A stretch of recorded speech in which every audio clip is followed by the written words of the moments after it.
Good afternoon, F11 members, and welcome to the Fundamentals of Post-Production video tutorial for issue 34. This month, accompanying this particular video, we have a special, which is the top 10 tips for editing and processing your images in a nutshell. Here in this tutorial, I'd like to work through the processing of this picture shot in Sequoia National Park in California to go along with the video blog and the behind the lens feature in this same issue for November 2014. And this is a picture that I shot with the 24mm tilt and shift lens. It's quite a high contrast picture, and as you can see, the image straight out of the camera is showing a lot of burnt out mess in the distance.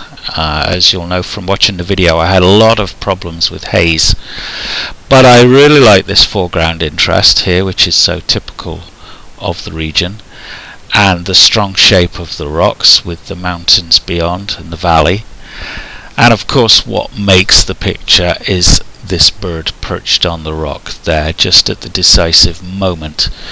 I've used a polarizer on this picture to just help to cut down on the haze, and I don't tend to like using a polarizer with other filters, so I tried to get away with shooting with just a polarizer and without a grad to hold back the top of the sky.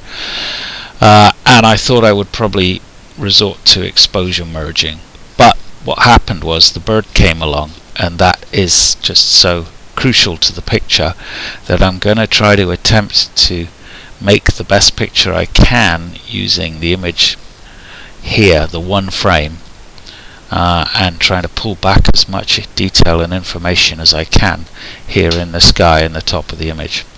And really, it's quite incredible what can be done. So let's make a start. And I'm going to come up here to the top of the develop module, and here we have the histogram, as always, my starting point, which is showing that I've got some clipping of the highlights. If I hover my cursor there, it tells me I'm losing them in this part of the image. Right, so I move on down and I come to the first port of call, and that's I look at the blacks in my image, and I'm going to adjust the blacks so they're a bit richer. The toe of the histogram doesn't show much room for movement, but if I hold down the Alt key and move the black to the left here, I start to see some clipping taking place. Now, with all of these things, you could say in a textbook world we want absolutely no clipping to appear at all. But sometimes, it's a subjective call, and I believe I can live with that kind of level of clipping. Just a few in the darkest areas of the shadows clipping there. And it really does, with that one adjustment, does give the foreground in particular a bit of oomph. Next thing I'm going to do is look at the highlights, and here we come to highlight recovery, and this is where the camera's dynamic range steps in, because I'm going to move the highlights to the left until that cursor goes out, and it tells me if I do the same, actually holding down the Alt key, revert to 0, hold down the Alt key, there's my burnt out highlights being recovered, and I can go -26 and it brings them back. Wonderful, isn't it? Wonderful what can be achieved. So actually, again, it's always a subjective call, so I'm going to bring the highlights further back actually, because I want to recover. I want more tone in some of these really bright areas, so I'm going to bring them back quite a way here to about 50. Next thing I'm going to do is look at the point curve, but before I do that, Now let's just consider what I'm going to do, because as you know from previous video tutorials, what we're aiming to do is make considered judgments based on what we're trying to achieve. We're not here toying and tinkering with sliders hoping to stumble across a solution. I am going to essentially brighten this foreground a little bit, and I'm going to darken the top sort of area of the image, and I also want to put a bit of a grad in the sky, and I can do that all using the Grad Filter tool here in Lightroom. But before I do that, I would just want to tweak the overall density and contrast of the image. So I come down here to the tone curve, and I'm going to be looking at an area which discounts the foreground and also discounts the top bright third of the image. It's looking at the middle area of the picture, and at the moment it's a touch too bright, so the first thing I can do is just pull that back a touch down here just by making it a touch denser there, and I'm going to add the merest trace of contrast by putting the shallowest of S curves in there. So shallow, virtually indiscernible, but yet again this is showing the flexibility of the tone curve. It really is such a useful adjustment tool. Okay, so now what I'm going to do is I go to the Grad Filter here, click on that icon, and now I'm going to pull in a grad which runs sort of across the image diagonally like that, and I want it to be quite a broad grad so that its effect is very soft, and what I'm trying to do is darken down.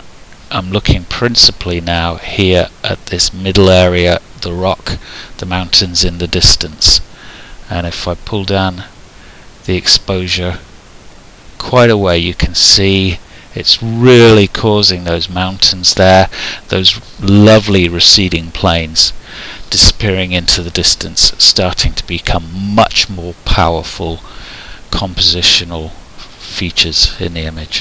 If I go too far, of course, as with using grads actually on the camera, you start to see this much too heavy-handed look. So I'm going to come back to somewhere around about 60, which I think's about right. Maybe a touch denser, just a touch. There we go. Okay, I'm ignoring the sky at the moment, but I think we're getting there. So I click on Done. The next thing I do is this foreground interest has gone a bit dense, so I'm going to use another grad here. So click on grad again and slide it in from the bottom of the image, and in this particular case I'm going to use the grad tool not to darken the image, this area of the image, but to brighten it. And so I move, we tend to use the grad mostly for introducing tone into the sky, or fine-tuning the tone in the sky, should I say. But there you go, I've added about 57 of brightness to that foreground, and I'm actually going to go just a bit now. If I go too far, it starts looking unreal. So as always, subtlety is the key. Also, whenever you alter the brightness boost the brightness of a particular area, you tend to drop the contrast. The inverse, of course, is true. Darken the image and you boost the contrast. So in this particular case, I'm going to put a touch of contrast, just a touch, 10, into that foreground there, and then click on Done, and that is the sort of middle part of the image is getting to where I want it to be. I'm pretty happy with this. If you consider where we started, if I go back there, on the left we have the image straight out of the camera, untouched, raw, and here we have what I've done so far. But I'm not quite finished actually, because the sky over here in particular is tending to bleed out into a bright grey tone. I just want to add with yet another grad, just a touch of tone in the sky. So here I go, another grad deployed across this area here, and now again a touch of darkness. Go too far and you can see it's too obvious, so it's really going to be again pretty subtle. I think that's looking pretty good. I'm liking that gradation there. I click on tone, done, sorry, and aesthetically the image is virtually finished. I'm just going to put a touch of vibrance into it, around about, what do I think, yep, about 14, and I'm going to use the preset here, and that is the sharpen scenic, and I'm going to now come down to the masking and hold down Alt, slide the mask to the right so that the areas with just even tone are being sharpened, are not being sharpened, and that's it. That's the picture. I think it's a really useful illustration of how, if you get your exposure right, you have the ability to pull back all that precious information, and how we use filters in the field to control contrast, but then we can fine-tune that relationship between different areas of the image, in particular the sky and the landscape, by using tools such as the graduated filter in Lightroom. It's also a powerful illustration of how most things we need to do to pictures can be done in Lightroom without recourse to the complexities of Photoshop. If I again go back to where we started and where we finished, there you see. Not bad, eh? Pleased with that picture. I think it's very much that bird on the rock makes it, and the post-production has really brought out the very best in it. So there you go.